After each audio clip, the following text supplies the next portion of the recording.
Hello, everybody, and welcome to Controller Slot B, episode 19-ish. Yeah, 19 sounds right. We'll go with 19. Are we I'm really at here, 19? Rat's here. Yeah, we're almost at 20, man. 20's next week. Oh my god. That's very exciting. Yeah, big numbers. Big numbers. Monkey Anyway, brain, continue. monkey brain like when number go up. Anyway, yeah, as you can tell, Rat is here. And I am here, and it is a typical Controller Slot B episode today. Typical, atypical, or typical. What's up? It's okay. Talk about it. How All have you right. been, man? I've been all right. How are you? I am awake. I'm existing. I'm here. I still can't believe I'm still here. Mm-hmm. So, let's open up with some small topics, and then we'll jump into some of the bigger stuff we have here. Uh, what do we got? What do we got?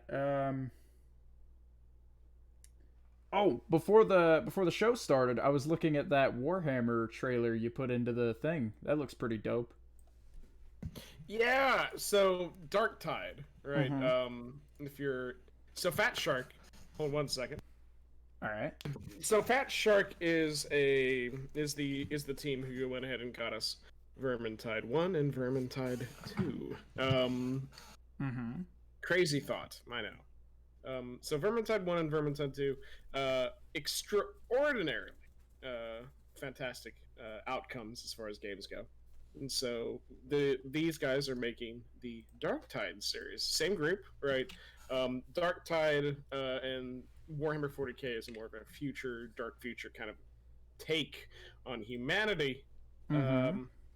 in the 40,000s millennium, or what do you want to call it. Very much looking forward to seeing how they go ahead and put this out. But as it boils down to, Dark Tide is currently a work in progress. This trailer came out on July 23rd, and I don't think it got a lot of attention. And I think that's mainly because it kind of like just passed on. And everyone shrugged at it. I'm Yeah. excited to see another Left 4 Dead-esque title. So very excited about that. Oh, for sure. I'm always down for some more Left 4 Dead esque action. The entire survival shooter series, the co-op survival shooter series, has been done a billion times, but I think it needs to be done more. Right, Yeah. and I'm not done personally with it yet. Sometimes things are Um, done a million times for a reason. oh yeah, it is good. You ever play Vermintide? I have not, but I've been eyeing it up recently. Put it on your list. Vermintide 2 is on sale. It's an older game, and a lot of people play it still. I think you'd have a good time with it. Yeah. Speaking of older games, what's this EVE Online stuff you've got here on the topic list? I'm trying to go bottom to top this week. A little Oh, bit. we're really hitting it up. So, 2014 was a very eventful year for Eve Online. A few years back, Mm-hmm. um, they broke a world record, right? Oh, yeah. Um, it was a huge world record, actually. Uh, Give me 1 second to go ahead and double check and make sure that I got my timing right.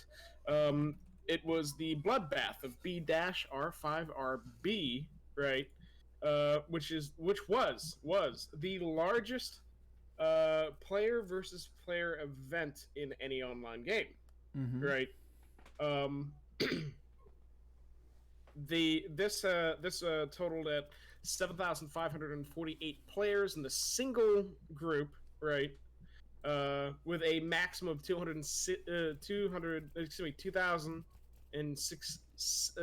no words 2,670 players, right, in one space at all time, right. There is a estimated real world cost, right, Mm-hmm. in USD of anywhere between 300,000 to $330,000, Right. right? Due to the amount of ships that were destroyed, they were very excited about it because of this was like a huge thing. It's got its own Wikipedia page that is stylized like an actual war page, Oh because it was a boy. war. Like, I'm actually gonna go ahead and toss you the Wikipedia right now for it. And so that was back in 2014. Mm-hmm. 2014 was a very, very fine year for gaming. This was, but the Bloodbath of BR5RB, right, was a part of the Halloween War. It was, if I remember correctly, someone didn't pay their rent, and it cost more money than most of us will ever see in our lifetime. Mm-hmm. Which is really outstanding. It lasted 2 days, right? Yeah. Um, Jesus Christ, it is styled like a page about a yeah, war. yeah. Oh my What I god. tell you, there's the belligerents and commanders. Yeah, Yeah. um, There's a casualties section. yeah. Thousands upon thousands of ships were destroyed on either side.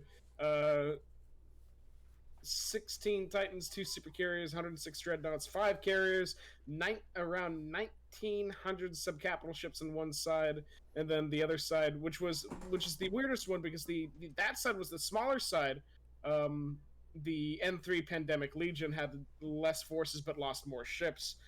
59 Titans, 12 super carriers, 259 dreadnoughts, 112 carriers, and 1,250 subcapital ships. There were so many people involved in that fight that they actually had to go ahead and slow down the tick rate of that system, right?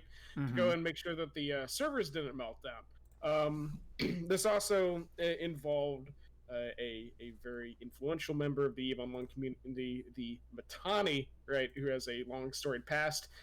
Those I will not actually get into. The rest of the commanders are actually also, high-ranking, named, very interesting people. But I want to worry about it right now. What I do want to go and point out with a Mm-hmm. with a little wiggle is that the bloodbath of BR5RB just officially, uh, went ahead and got beaten out. Right. Mm-hmm. With a keep star battle that had 8,000 players participating in it, which is ridiculous, right? And even more money destroyed, right? Right Right. now, they know it's over 300,000, right, dollars. They haven't quite got the full numbers on it, but the this is big enough where the what is it called? The Guinness Book of World Records has officially declared it to be another world record set by EVE Online. So it's outstanding. It's really cool to see the end of that. But the newest one finally beat out the bloodbath of BR5RB on US servers. That's crazy. Yeah, it's pretty insane, honestly. Also, I'm still over at the Wikipedia article, and they've got a thing in the top right. I didn't know they did this, but apparently they rate Wikipedia articles. There's a little thing in the top right that says, "This is a good article," and I agree, it is a good article. It's a good article. It's a damn fine um article. it's a damn fine article. Um it's really weird to go and see it over. To see everything basically explode like that. Mm-hmm. Overall, I'm very excited. I'm very excited to go ahead and see more from EVE Online and odd little things that put out. But it's always interesting to go and see what happens there. EVE Online is full of surprises. Yeah. So they're looking at like maybe $350,000 disappeared over course of like Jesus over a week. Christ. Yeah, and at least this time, the story on this one is not nearly as interesting as the story in the other one. This is just normal politics and someone trying to take over a system. The Bloodbath of BR still has my favorite story over it, where someone didn't have enough money in a bank to go ahead and pay for their space rent, and it caused the largest battle in EVE Online's history up until today. Oh Anyway, man. What do you got on the docket? Imagine not paying your rent. I did want to talk about. Speaking of online events, I wanted to talk about TwitchCon this year isn't happening, and in its place they're doing GlitchCon. GlitchCon. It's an online version of TwitchCon, and it's got its own little events and such. Looks really cool, honestly. Looks like a neat little thing. I might have to go and actually see that one because I wanted to go to TwitchCon one year. But I'm getting back into Twitch right now, and I'm very excited to do so. But there's some really cool there's some really cool events looking like that. I won't run down all of them, of course, because there's a whole lot. But which one are you looking forward to? What are you eyeballing? I'm looking forward to a lot of the community stuff, like particularly the God, where did it go? There it is, the Artist Alley showcase and the after party, mostly because that's gonna have both of those are gonna have a bunch of community stuff in them, and that sounds like a great time. T-Pain. Yeah, T-Pain's gonna be there. T-Pain. Okay, T-Pain, I see you. For whatever fucking yeah, I noticed that too, and I was like, all right, you know what, whatever. I see you, T-Pain. I see what's going on there, T-Pain. Let T-Pain host all of TwitchCon this year. Let T-Pain just do his own thing. You can't stop it anyway. Yeah. I'm actually a little bit excited about seeing the Let's Make a Game. Yeah. That actually looks really cool. That is stylized as a audience gets to collaborate with real time on a game design.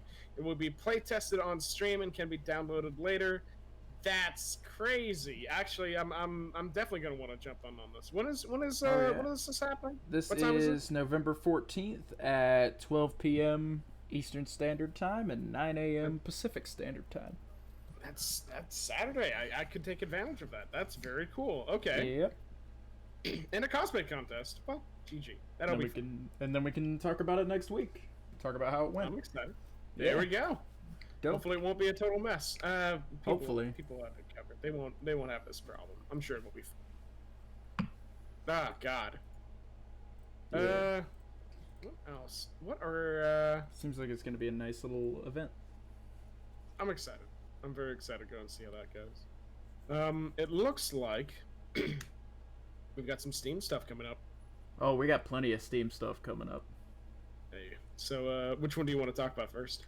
I guess we'll go for the one that I'm equally excited for both of these, or for all three of these, but like one that sticks me in particular that I feel like would be a quick little segment. The Stanley Parable remake thing is happening, and they're doing a bunch of new content for it, so it's not like just the game. It's gonna have like several new things in it, and that sounds dope.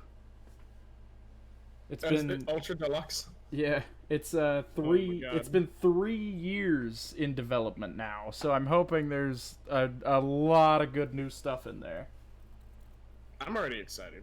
I'm very excited about this one. For those who don't know, for the 6 people on Earth that doesn't know what the Stanley Parable is, the Stanley Parable is a narrative experience where you have to make decisions, to go ahead and drop between, basically a narrator goes in and explains everything to you as you go from point A to point B and makes decisions. It's got high replayability, right? Excuse me. It was featured on the Game Awards as well as several other locations, despite the fact that it's not your typical game that you can pick up these days. It's not action. It's not action packed, or at least I wouldn't say like not your traditional action packed. But the new one has a lot of new stuff.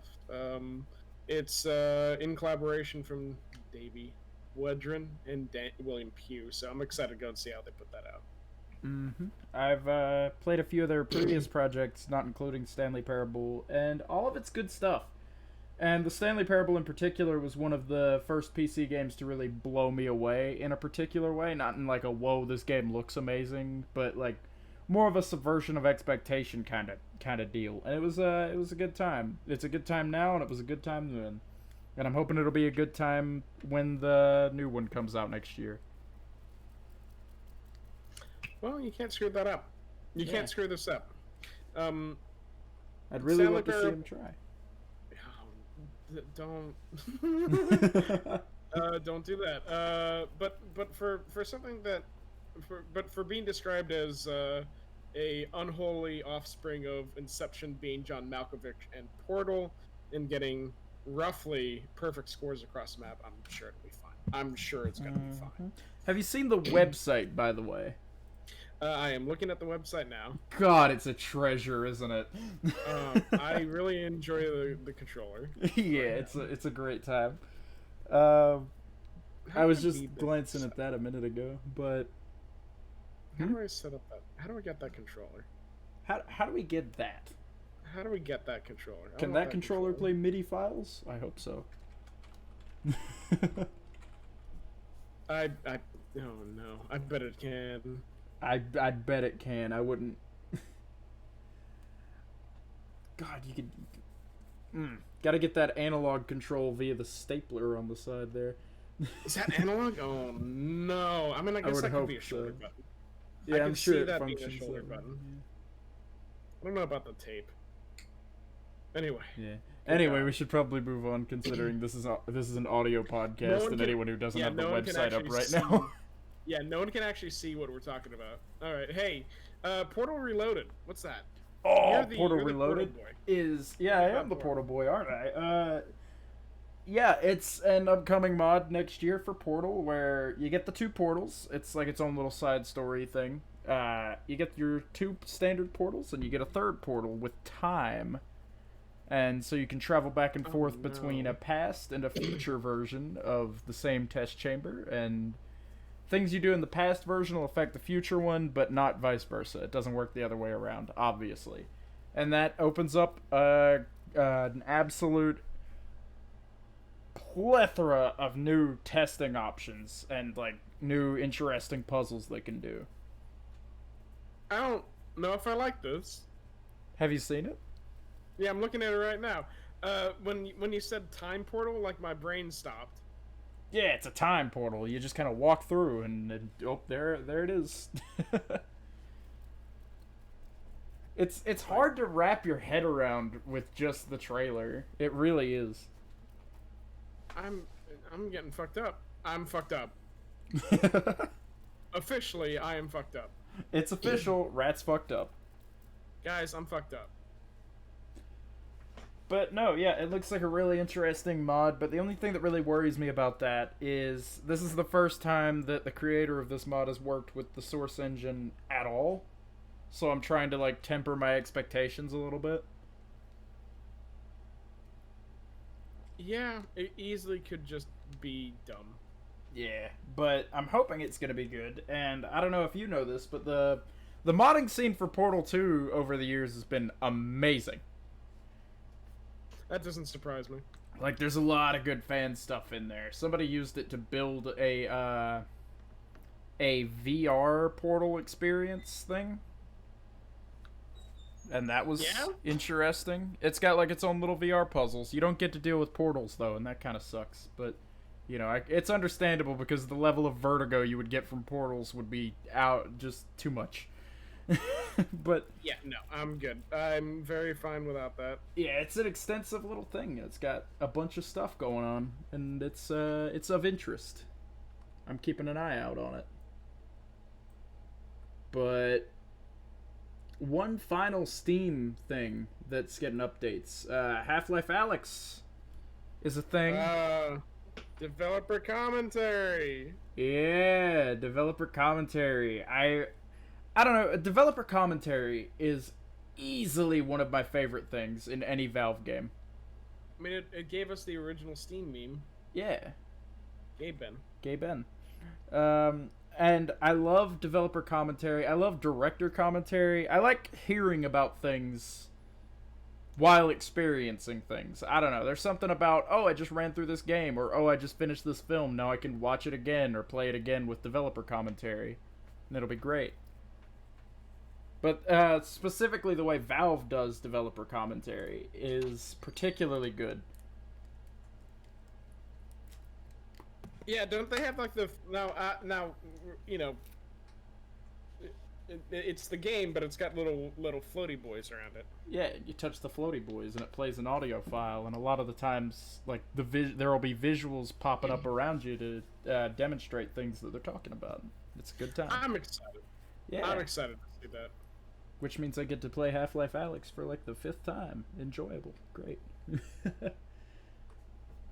So, a little something meatier, a little something that I think we might be able to talk a little bit more about, and that's what games are you playing, Rat? What's going on? What's cracking? I've been taking a little break, Oh, but have you?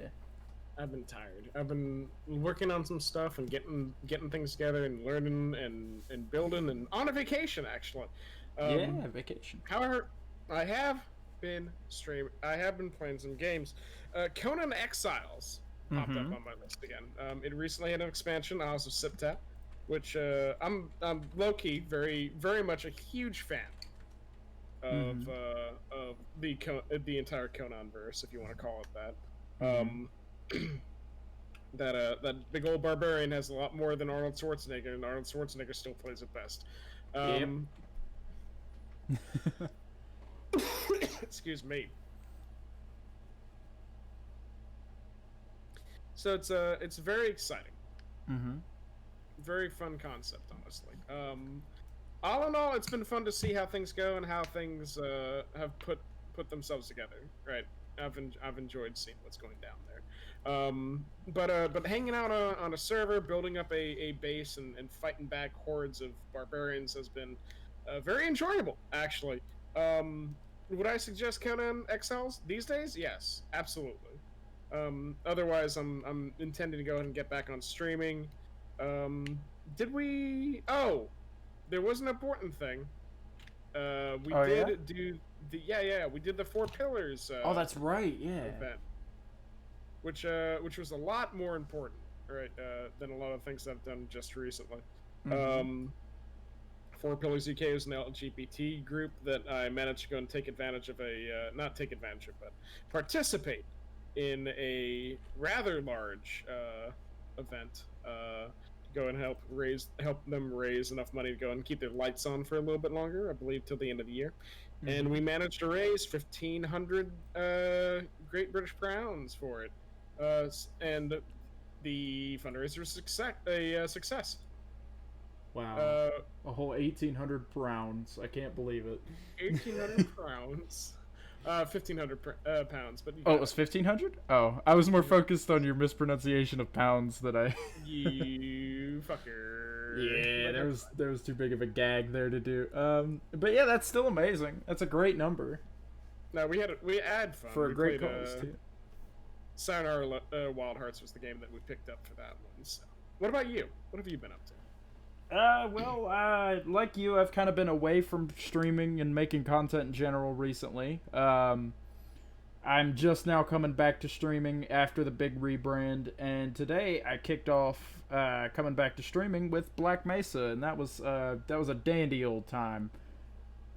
I've heard really excellent things about that. Like, it's not only is it an amazing game, but also it's an amazing game for streaming because there's there's something about like that Half-Life energy, and I'm sure it would have I'm sure most of the gags that I did would have happened in the original Half-Life too if I were playing that also.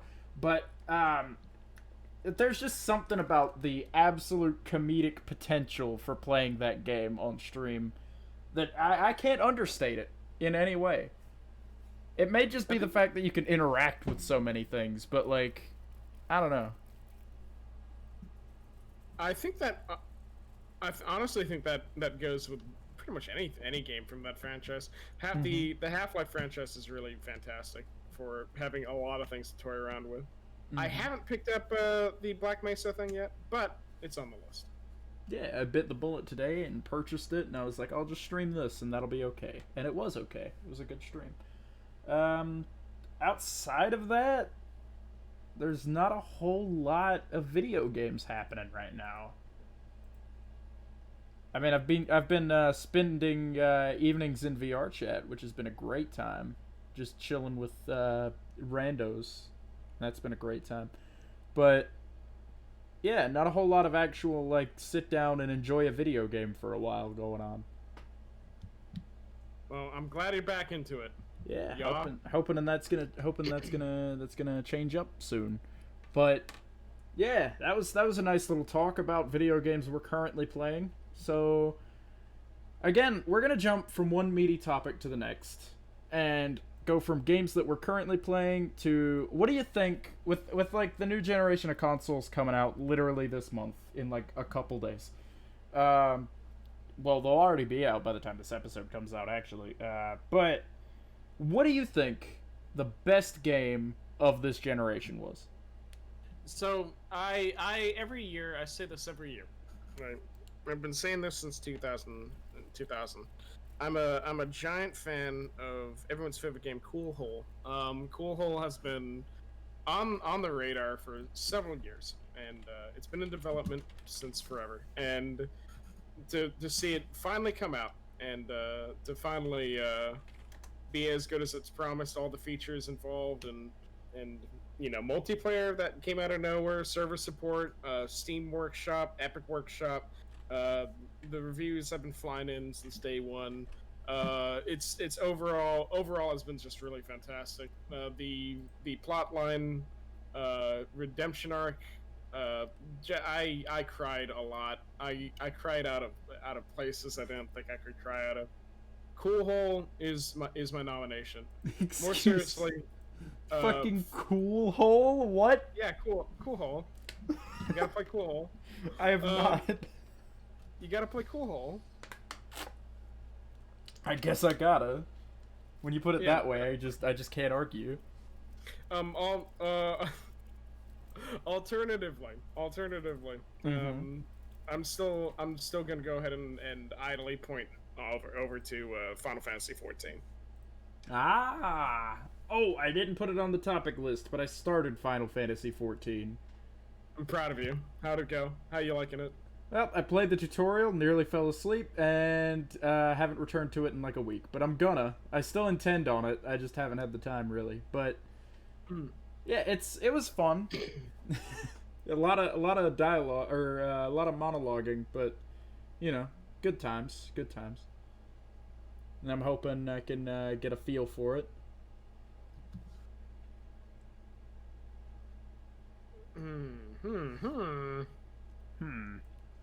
Final Fantasy 14 is A-okay. If not, pretty damn good. I haven't really seen enough of it to say much, but it exists. It's alright. At its worst, it's alright. Really in-depth character creation. I wanna talk about that though, because that's whew. Which game is this? Final Fantasy 14. We're still there. Excuse me. I for a second I phased out and I heard character creation. I'm like, don't tell me we switched to 2077 again. We're not quite there yet. I blinked. So yeah, no, it's yeah. How was that character creation? How'd you enjoy it? It was an in-depth process. I spent like maybe half an hour just kind of working with it and fooling around with it. Like it is stupid in depth. Like I don't even for a game where that really probably isn't the focus, that seems pretty in depth. Anyway, best game of the generation though. Is such a hard to quantify thing. Like there's so many video games. How do you pick? How do you find out? I quantifiable. I guess you could go ahead and argue it with like awards or some shit like that, but that doesn't matter. I could say Among Us is the best game in existence. Yeah, you could. Out of nowhere, Among Us is probably the best game in existence. I don't know. We're gonna have to see. It's all subjective. If you don't agree with us, you can go and send a letter directly to me. If you find my address, just don't send any condoms to me. Used or otherwise. That's all I require. Or you can complain to me all you want, though. Yeah. As a matter of fact, if you're gonna send mail, send it to me, and I'll forward it straight to Rat. And by that I mean I'll burn it in my backyard and tell Rat about it later. That's a possibility. But I don't know. Game of the generation. I put that on the topic list today, like a few hours before the show, and I spent those few hours kind of idly thinking about it and mulling it over. And I'm like, I really don't have a pick. Like I probably should, but I just don't. It feels really hard to pick just one because I've played a lot of video games since 2013. There's been so many games. So many games, too many games, even. Too many games. I would argue if there were half the video games that there are, I probably might have a pick then. What is so? What did we make a decision? Did you make a decision? What's your winner? I did not. I've kind of just been I've kind of been meandering through the concept of not picking anything for the sake of I don't really have anything. So Got it. all right, Got it. we should probably move forward. Speaking of Among Us though, they're including a proper account system now to hopefully fight back and do like an anti-cheat thing, and that is gonna be great. Yeah, that happened. So I know that was a huge thing last week, and a few other ones. Mm-hmm.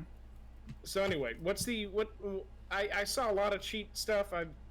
God, it's so weird to go in and see people cheat on those stupid games. Exactly. What kind of person cheats in a game like that? Someone who's a jerk. But really. What's the dumb plan with that? Well, I believe the plan is to have it not tied to your Steam account or wherever you downloaded the game, and instead make you have an Among Us account thing. Because right now it's just enter a username. But if they were to change that and make it like a full-on actual account system, that'd be great. Because it's not really tied to anything right now. It's just like, pick a display name, you're good. Go, get out of here. Get out of there. Get in there. The internet pats you on the backside and puts you out in the weird wide world. Yep. But Among Us, I feel like Among Us is there's something about like a traitor imposter-esque game mode that I don't know. That's kind of like a timeless concept to me. I don't think I'll ever get tired of it. Space Station 13, Werewolf. There's a lot of there's a lot of versions of that kind of like concept and trope with different varying levels of interactivity and social back and forth. Mm-hmm. I think that Among Us is a simplified version of that game type, and it's perfectly accessible especially since the mobile version is free, 100% free. So, and to see it explode like it has, that's crazy. That's insane to me. Mm-hmm. And a while back, I'm before Among Us, okay, and like from like the years that Gmod was popular and then afterwards, I spent a lot of time on Trouble in Terrorist Town because that's a great game mode and that falls under this category. And then I got into Among Us when that came out, or not when that came out, but when it got popular this year. And I'm diving in and I'm like, this is just that, but like I feel like I agree with what you're saying, that it's like the perfect distilled version of that game mode.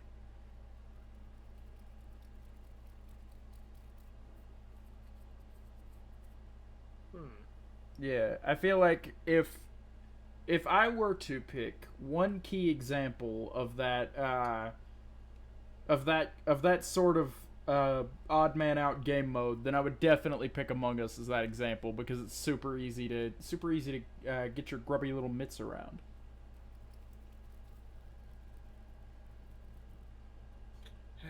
We're finding some we're there. Um, God, I completely lost my train of thought there for a second. Mm-hmm. Trouble in Terrorist Town, excellent game. That's our game of the year. That's our game of the decade. All right, yep, I'm picking that. That's my game of the generation. There you go. It's Damn Generation, Trouble in Terrorist Town. In extension, literally every other mod on there is Dark RP for Gmod. Yeah, Dark Literally. RP counts. Dark RP counts as that. Yep, yeah. Right. Dark RP, Gmod Tower, Sassalization. Even though it came out last generation, I picked Gmod as my game of the generation. Yeah. So if you are a 10-year-old just thinking about that and asking what Gmod is, I'm sorry, you've messed up. Yeah. Use Google to realize that you've made mistakes in life. And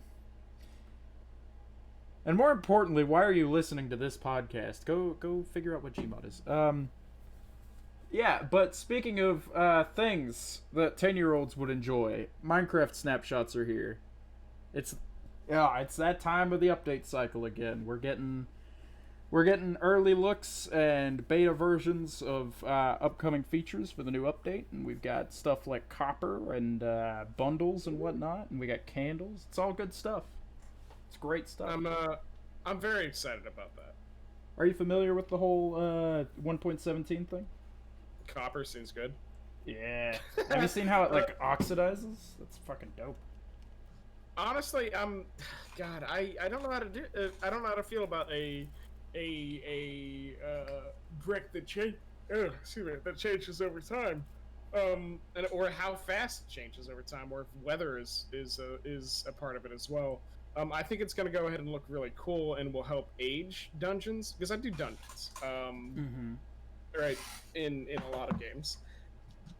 I'm excited about that. Right. I'm excited to go and see what else they do. This is a part of the Caves update still, I'm assuming? Yeah, Caves and Cliffs. This is separate. Caves and Cliffs. Very cool. Yeah. Very exciting. Right. I'm very excited about the upcoming update as well, and getting my hands on these features. Like, I put this on the list last week because we got the first snapshot, and today, because it's Wednesday again, we got the next snapshot, which basically just adds new textures to things, and that's dope. What's your favorite block so far in the new snapshot? Honestly, if I had to pick one, I think the copper is probably going to take it, just because. Like, you can stop it from aging if you want at any state in the aging process. If you're like, hey, I kind of like the half-weathered. Can I just keep that? And yeah, you can do that. It's amazing. And also, just the fact that we have a block that transitions from one state to another, I feel like that's really going to add a lot. And there are several variations. I don't know. I'm very excited to see what people do with it. I can already think of some... I can honestly think of a lot of really amazing stuff in